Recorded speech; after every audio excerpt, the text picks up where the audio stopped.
L Dorado, lost city of gold, western देशों में एक मिथक है। इसी एल डोराडो से शुरू करते हुए एक लेखक कहानी शुरू करता है। 1991 से शुरू हुई ये कहानी KGF यानी कोलार गोल्ड फील्ड्स की कहानी है। ये कहानी है रॉकी की, जिसकी मां ने मरने से पहले उससे वादा लिया है कि वो जिए जैसे भी, लेकिन मरेगा दुनिया का सबसे अमीर आदमी बनकर। कहानी को 2 भागों में बांटा गया है और इसका पहला भाग ये है KGF यानी कि चैप्टर 1, जो बाहुबली की तरह मिथकीय है और साउथ इंडियन है। KGF जिसका बैकड्रॉप गैंग्स ऑफ वासेपुर की तरह एक माइनिंग फील्ड है। KGF जिसके बाहुबली और गैंग्स ऑफ वासेपुर की तरह पहले ही सूचित किए गए 2 पार्ट हैं, धूम या गोलमाल की तरह। पहली फिल्म की सफलता को कैश करवाते हुए नहीं, प्रशांत नील का डायरेक्शन लाउड और यूनिक हुए बगैर अच्छा है। स्क्रिप्ट भी यूनिक ही है, स्क्रिप्ट में सारे मूवी मसाले डाले हैं। रॉकी के रूप में यश कमाल लग रहे हैं, बाकी एक्टर्स के लिए ज्यादा कुछ काम नहीं है। इस वाले पार्ट में विलेन करुणा का किरदार निभाने वाले एक्टर ने भी ठीक काम किया है। बैकग्राउंड म्यूजिक फिल्म को और निखारता है। ऐसी नॉन लीनियर मूवीज में बैकग्राउंड म्यूजिक का बहुत बड़ा रोल होता है और ये फिल्म के टूटे हुए हिस्सों को आपस में जोड़ता है। जैसे इस फिल्म में माँ बेटे के रिश्ते वाले सीन्स में आप केवल बैकग्राउंड थीम भर से ही इमोशनल हो जाते हैं। कई जगह भुवन की सिनेमेटोग्राफी देखते ही बनती है। माइनिंग वाले और 50 से 80 के दशक वाले सेट्स भी विशालकाय और अच्छे हैं। फिल्म के कई मजबूत पक्षों में से एक है इसके डायलॉग, जो कहीं ना कहीं वन लाइनर बन जाते हैं। जैसे सोने के गुल्लक को चिल्लर बटोरने के लिए नहीं रखा जाता, हाथ में मछली लेकर मगरमच्छ को खिलाने जा रहे हो, लेकिन मगरमच्छ को मछली नहीं हाथ पसंद है। इतिहास जल्दबाजी में नहीं रचा जा सकता, लेकिन आप प्लानिंग करके ब्लूप्रिंट बनाकर भी इतिहास नहीं बना सकते। फिल्म में आनंद बख्शी के गीत का नया वर्जन डाला गया है, गली गली में फिरता है तू क्यों बन के बंजारा। फिल्म देखते हुए आपको हमेशा 80 के दशक की अमिताभ वाली मूवीज की फील आती है।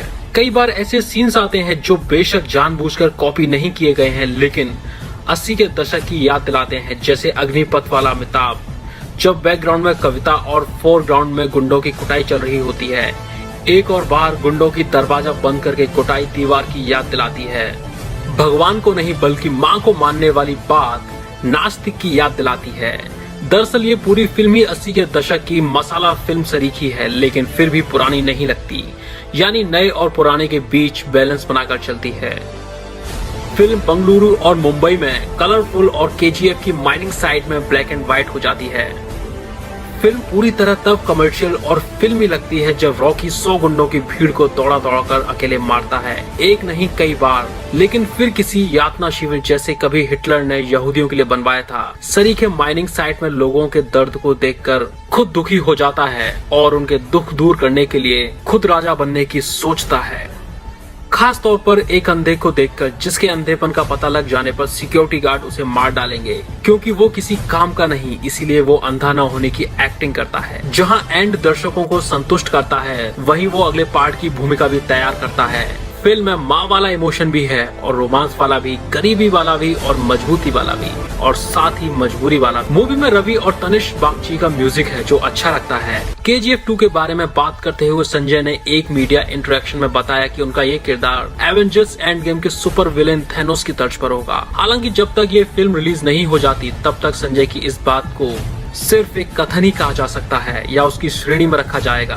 KGF 2 में रॉकी और अधीरा आमने सामने होंगे, साथ में कई और खिलाड़ी होंगे जो कोलार गोल्ड माइन पर अधिकार जमाना चाहते हैं। पहली फिल्म में सिर्फ करुणा को मारने की कहानी दिखाई गई थी, जो कोलार गोल्ड माइन पर अधिकार करना चाहते हैं। पहली फिल्म में सिर्फ करुणा को मारने की कहानी दिखाई गई थी। इसके आगे क्या होता है और फाइनल कहानी कहाँ पहुँचती है, ये हमें फिल्म के दूसरे हिस्से में देखने को मिलेगा। लेकिन यहाँ मेन लड़ाई अधीरा और रॉकी के बीच है। तो दोस्तों, ये तो फिल्म के रिलीज होने के बाद ही पता चलेगा कि संजय दत्त का किरदार थैनोस की तरह है या सिर्फ एक बात है। क्या संजय दत्त थैनोस की तरह कर पाएंगे? आपको क्या लगता है और आपकी क्या राय है? आप हमें कमेंट बॉक्स में कमेंट करके जरूर बताएं। लाइक और शेयर करना बिल्कुल ना भूलें और देखते रहिए हमारा चैनल पॉलीक्राफ्ट स्टूडियोज।